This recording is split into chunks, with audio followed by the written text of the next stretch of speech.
Hi everybody, welcome to the video. This video is to explain what happened 2 days ago. I'm sure a lot of you have heard or read in the news. One thing I'd like to say at the beginning of the video so that people understand is I cannot talk about her case. I cannot talk about that area or the family. I have bail conditions that I cannot do that. I cannot make videos on the case, and I cannot publicly talk about it. So even though I'm talking about my case and my arrest over a video, I've got to be very careful that I don't sort of talk about that case, okay? So at 1 a.m. 2 days ago, I was at my nan's house, my grandparents' house.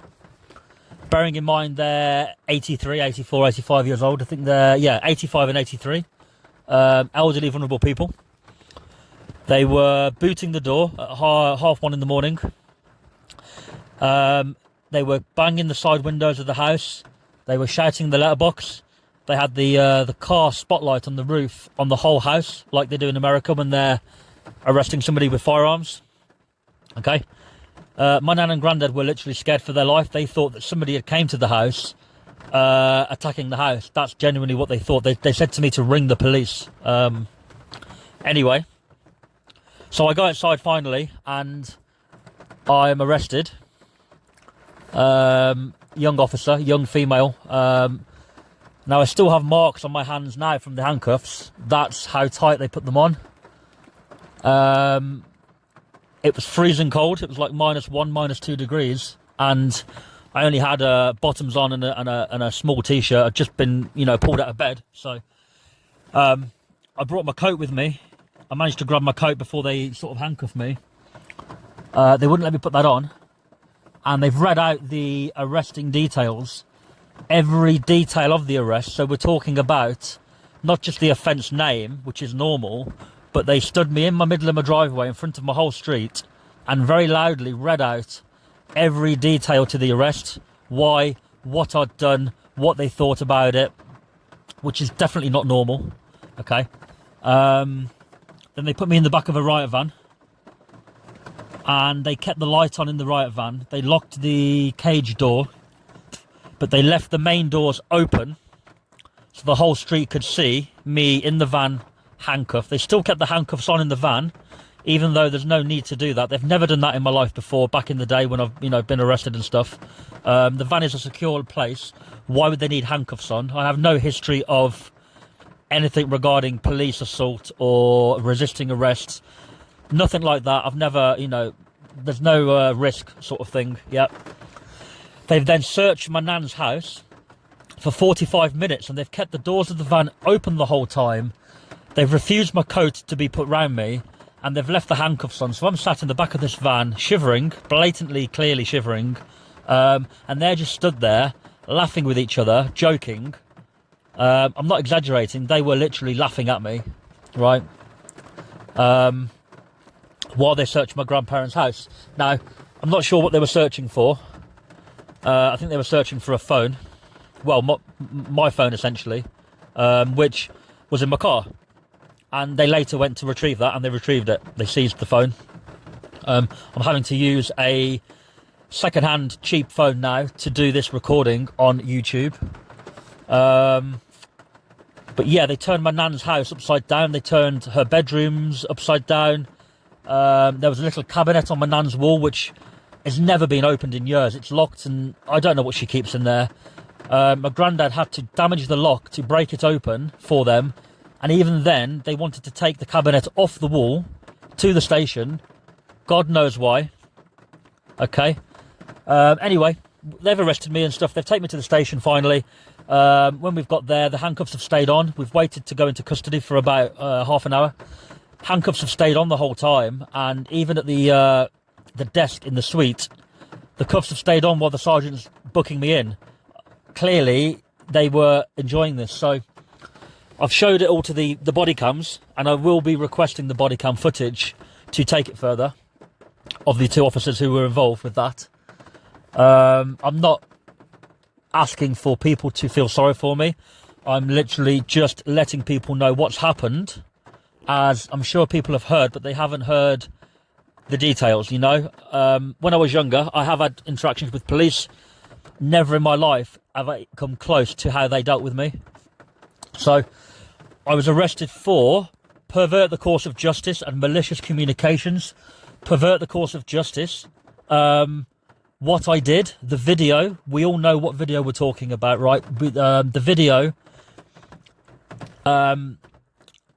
perverts the course of justice. So because we didn't know the cause of that, that may have perverted the course of justice, okay?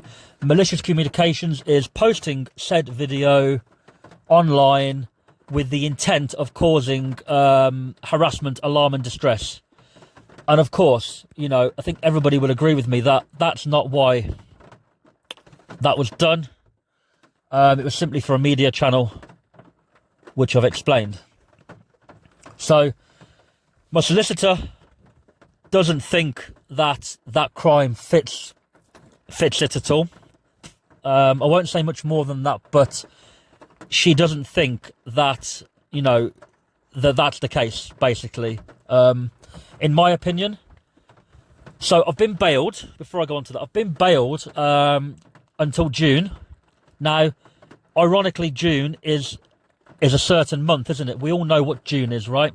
I won't say no more. I've been bailed until then, and conditions are basically not to post, share, or talk about the case or the area. In other words, I can't make videos on it, be it my own footage, or be it, you know, photos or talking about the case. I'm not to enter Lancashire as a county at all. And I also have to report to the police station once a week between 10 and 12 o'clock, which again is inconvenient, to be fair. Especially that I'm not going to be living in that town much longer, all right? So I thought I'd let everybody know. It's only fair to let people know. You all are supportive of me. Most of you are, so, and I appreciate that. And I think you deserve to know what's happened, okay? I've had a lot of Facebook messages. I've had a lot of emails, honestly, a lot. I haven't been through them yet. I plan to go through a lot of them tonight. Most of them, if not all of them, look to me like they are supportive, and I really appreciate that. I'll be honest, it was pretty scary in there because I haven't been in trouble with the police for a very long time, and it brought all the bad memories back, you know, of being locked up, being in the cell, etc., etc. And of course, the impact on my nan. My nan is now a nervous wreck. She hasn't been sleeping over it, and you know, there was no need to arrest like that. They could have just knocked the door. They could have even just phoned me, and I would have gone in, you know, for a voluntary interview, no problem. Okay. So that's that. Now, what I'd like is if somebody is up on how to take these things further with the police, aka civil claims, etc. I'd like somebody to get in touch. I know that AB from Auditing Britain is pretty clued up on how to do it and stuff. But if somebody can get in touch and just let me know where I stand, because honestly, it was extremely poor. Really, really poor on the arresting officer's behalf and the people who searched the house. And actually, that was West Mercia Police. That wasn't Lancashire Police. So, yeah, it was Lancashire Police who travelled down, 2 detectives, suited and booted, Detective Sergeant, and they interviewed me.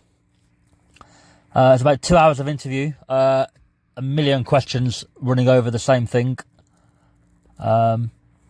Essentially, guys, you know, I haven't... I didn't post a video to cause harm or stress. I just posted it from my media channel, as everybody knows. I think everybody knows that there's no crime being committed here, and I think everybody's aware why the police have done this to me. They've basically made it so that I can't go there and I can't do videos on the case anymore. That's what the locals wanted, and that's what they've got. They've made an offence fit. My solicitor said it doesn't fit, but obviously they've made it fit, and I'm on bail for 3 months, and that's just the way it is. And another thing what's happened is they've amended a bail condition tonight. At 8 PM they amended it. Now, I was temporarily staying at my nan's address until I move into a full-term rental property, probably next week or the week after. The new condition is that basically I can't go to that address. So they've made me homeless tonight. I have nowhere to stay tonight. My money is at the house. I'm not allowed to the house to get my cash. I'm not allowed to the house to pick up any stuff tonight, any toiletries for the evening. And they've let me know at 8 p.m.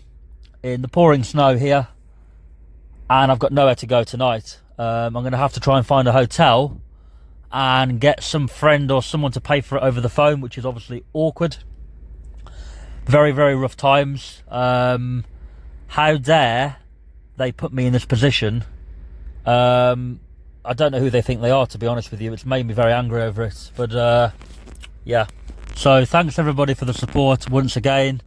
Obviously with what's happened tonight, I might find it difficult to reply to everybody who's emailed me and messaged me, but I will read them. I will get back to you. Thanks for everything. Tomorrow we may be visiting Peter Baglin and looking into where he was found and stuff like that, but we'll see. Got a lot to deal with tonight, like where I'm going to sleep, for example, stuff like that. So hope everybody's okay. Keep doing what you're doing, and I'll be back soon.